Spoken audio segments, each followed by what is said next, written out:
ধানের শীষ কোথায়? এই আপনার সাথে দাঁড়িপাল্লার কিসের ফিরিত? এটা কি পোস্টাল ব্যালট?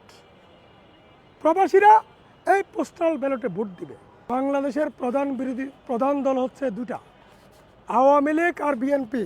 প্রধান বিরোধী দল, তৎকালীন প্রধান বিরোধী দল বিএনপির ধানের শীষটা কোথায়? নির্বাচন কমিশনার ধানের শীষটা কোথায়? ও যে মানুষ হাল চাষ করে না, ওই লাঙ্গলের ফলা কিন্তু একদম কমিশনের ভিতরে ঢুকাই দেব জনগণ।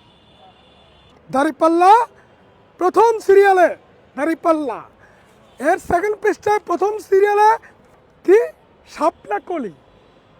হোয়াই ভাই একটু বের করেন তো আপনারা, ধানের শীষটা কোথায়?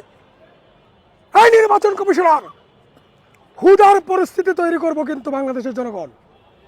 হুদাকে যে অপমান করা হয়েছে জনগণের ভোট ডাকাতি করার কারণে আওয়ামী লীগের নেতৃত্বে, আপনি নাসির উদ্দিন পাটোয়ারি প্রধান নির্বাচন কমিশনার আর অন্যান্য কমিশনারগণ জামাতের টাকা খেয়ে ধানের শীষ প্রতীক হাওয়া করে দিচ্ছেন, খুঁজেই পাওয়া যাচ্ছে না।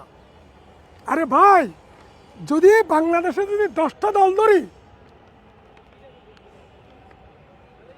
নৌকা, ধানের শীষ, লাঙ্গল, দাঁড়িপাল্লা, হাত পাকা, আরো যারা যারা আছে, তাই না? এদেরকে প্রথম সিরিয়ালে দেওয়া যায় না? গাঞ্জা খান নাকি নির্বাচন কমিশনার? গাঞ্জা খান? গাঞ্জা খান না, আপনি প্রত্যেকটা নির্বাচন কমিশনের সচিবালয় সচিব, আপনারা জামাত থেকে টাকা খেয়ে জামাতের দাঁড়িপাল্লা মার্কাকে প্রথমে দিয়েছে।